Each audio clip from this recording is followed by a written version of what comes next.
Hello friends, welcome to my YouTube channel AG creator.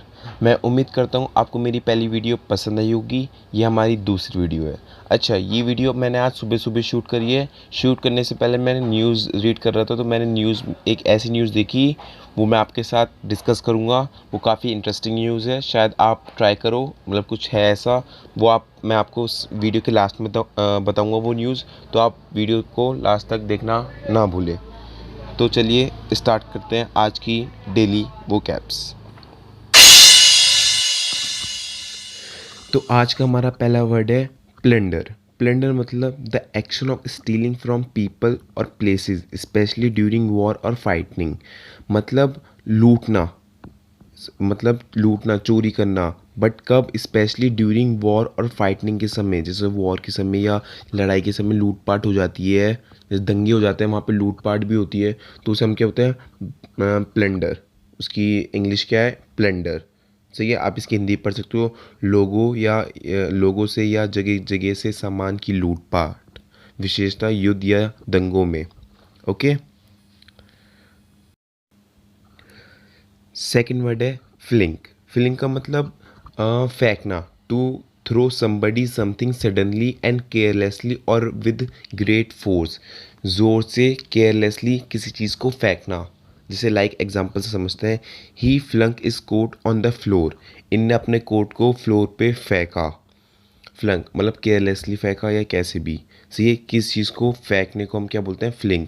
अच्छा, अगर इसका बेसिक हम पढ़ें, इसका है थ्रो। जैसे हम बोलते हैं throw, he throw is coat, ये वगैरह। तो थ्रो की जगह आप अगर फ्लिंक यूज़ करोगे, एक अलग ही बात होती है। तो चलिए आगे बढ़ते हैं। थर्ड वर्ड है हमारा प्लग। प्लग मतलब टू रिमूव और take something somebody from a place. मतलब किसी से छीनना या उसके हाथ से, उसकी पोजीशन से वो चीज़ हटा देना। Example, he plugged the letter from my hands. उनने मेरे हैंड से वो ले लिया या हटा दिया, छीन लिया। जैसे इसमें लिखा है ना, मैं आपको समझाता हूँ, 2 मिनट। इसमें लिखा है छीन लेना, ये रहा, छीन लेना। तो वही छीन लेना किससे? जैसे इसका एक और एग्जांपल से मैं आपको समझाता हूँ। इसका एक और एग्जांपल हो गया, लिखा नहीं था डोंट प्लग द फ्लावर्स, मतलब फ्लावर्स को मत तोड़ो। समझ रहे हो आप? ओके, आगे बढ़ते हैं। तो हमारा फोर्थ वर्ड है फॉरबिड। फॉरबिड मतलब टू नॉट अलाउ समथिंग, मतलब मना करना किसी को। लाइक मैं एग्जांपल देता हूँ, smoking is forbidden inside the building. मतलब बिल्डिंग के अंदर फूकना मना है। ओके। अब इसका सेकंड पढ़ते हैं। To order somebody not to do something. किसी, वही बात हुई है, किसी को कोई काम करने से मना करना। अच्छा, मैंने जैसे ही फॉरबिड मी, इनने मुझे मना करा। जैसे my parents forbade me to see Gina again, कि तुम दोबारा जीना को मत देखना, मेरे पेरेंट्स ने मुझे मना किया। ओके। तो हमारा फिफ्थ पॉइंट है पार्डन। पार्डन मतलब used for asking somebody to repeat what he she has just said because you did not hear. अच्छा, इसका वर्ड का एक अलग ही मतलब है। मतलब अगर जैसे आप किसी ने कुछ बोला और आपने वो सुना नहीं, आप क्या बोलते हो? Sorry, I did not here. But इसकी जगह अगर आप पार्डन बोलोगे तो वो समझ जाएगा और वो अपनी बात रिपीट करेगा। जैसे आप हिंदी में भी देख सकते हो, इसमें लिखा है बात को दोबारा कहने का अनुरोध करने के लिए प्रयुक्त करना। ओके। इसका दूसरा पॉइंट देखते हैं, used by some people to mean sorry और एक्सक्यूज़ मी। वही बात हो गई कि जैसे हम कोई बात हमें बताता है, हमने सुन नहीं पाते, तो हम बोलते नहीं sorry, I did not here, या आप पार्डन भी बोल सकते हो। ये बहुत अच्छा लगता है। ओके। सिक्स्थ पॉइंट है हमारा फॉरगिव। फॉरगिव का मतलब to stop being angry toward somebody for something that he she has done wrong. इसका मतलब किसी को क्षमा या माफ़ करना।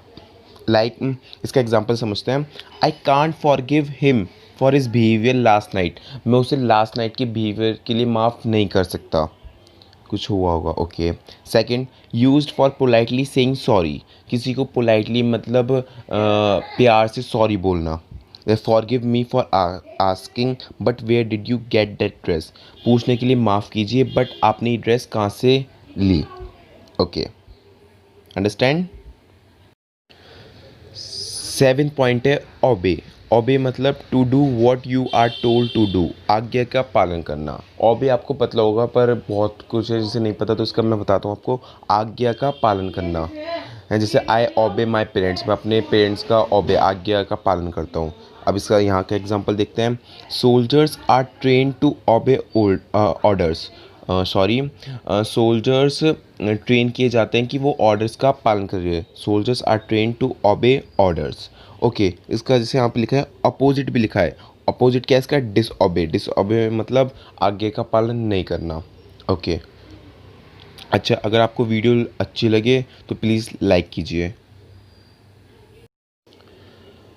8 पॉइंट है हमारा ग्रेस। ग्रेस का मतलब टू ईट ग्रास। ग्रास कौन खाते हैं? गाव, काउस, शिप्स एक्सेट्रा। तो ग्रेस का मतलब ये होता है कि घास को खाने को ग्रेस कहते हैं। ओके, सही है, ये तो समझ में आ गया होगा, सिंपल है, बट मैंने ये भी वाला पॉइंट आपके लिए डाल दिया क्योंकि हमारा ये जो सेशन है वो बिगनर्स टू एडवांस है, तो बिगनर्स में आपको ये भी पढ़ना पड़ेगा। 9 पॉइंट है हमारा नीट। अच्छे से KNIT, इसमें के साइलेंट। अच्छा, मैंने जो आपको ये प्रोवाइड भी कर रखी है इसकी हिंदी भी है नीचे। आप जैसे आप इंग्लिश देखोगे तो नीचे इसकी नीट लिपि लिखी है, मैं आपको दिखाता हूँ। ये अगर आप नोटिस कर रहे हो, ये नीट, इसकी हिंदी, इसे नीट बोलते हैं। नीट का मतलब to make something with wool using two long needles और आ स्पेशल मशीन, मतलब कुछ बुनना किसी मशीन से या किसी नीडल्स, जैसे इसका हिंदी पढ़ते हैं सिलाइयों में, या किसी विशेष मशीन से बुनना। सही है, आपकी दादी वादी ने देखा होगा बुनते हैं, उसे क्या बोलते हैं? नीट। सही है। इसका example, I am knitting a sweater for my nephew, मैं बुन रही हूँ स्वेटर किसके लिए? अपने भतीजे के लिए। ओके, सेकंड इसका क्या है? जॉइन क्लोजली टुगेदर, गहराई से जुड़ा हुआ। अच्छा, ये भी इसका पॉइंट है, जैसे हम दो दो पढ़ रहे हैं हर चीज़ में, पर जो ज़्यादा नीट यूज़ होता है वो उसके लिए होता है, पर आप ये भी देख लीजिए, जॉइन क्लोजली टुगेदर, कि गहराई से जुड़ा हुआ कोई चीज़। ओके, समझ रहे हो आप? कोई चीज़ जुड़े हुए हैं तो उसे भी हम नीट बोल सकते हैं, पर नीट मेनली इसके लिए यूज़ होता है, बुनने के लिए। ओके, तो हमारा आज का लास्ट पॉइंट नील। अच्छा, नील बोलते हैं, इसमें भी के साइलेंट है। ओके, इसका मतलब समझते हैं। टू रेस्ट ऑन वन और बोथ नीज, मतलब एक या दोनों घुटनों के बल बैठना या टिकना। सही है। इसका example, she knelt down to talk to the child, वो लड़की घुटनों के बल बैठ गई, बच्चे से बात कर रही है, बात करने के लिए। ओके, तो आपको समझ में आ चुका होगा। ओके, आज का ये 10 वोकैब्स यहीं ख़त्म होती है। अच्छा दोस्तों, न्यूज़ बताने से पहले और जाने से पहले हम रिकॉल कर लेते हैं आज हमने कौन कौन सी वोकैब्स पढ़ी। तो चलिए स्टार्ट कर रहे हैं। First, plunder. प्लंडर मतलब लूटना। फ्लिंक मतलब फेंकना। प्लग मतलब तोड़ना, खींच के कुछ चीज़ तोड़ना। फॉरबिड मतलब मना करना। पार्डन मतलब क्षमा करना। फॉरगिवन, ये फॉरगिव है, फॉरगिव मतलब माफ़ करना। ओबे मतलब आज्ञा का पालन। ग्रेज मतलब घास खाना। नीट मतलब बुनना। और नील मतलब घुटनों के बल टिकना। ओके, ये हमारी वोकैब्स कंप्लीट हो गई। अब मैं आपको बताता हूँ वो न्यूज़ क्या है। तो चलिए स्टार्ट करता हूँ।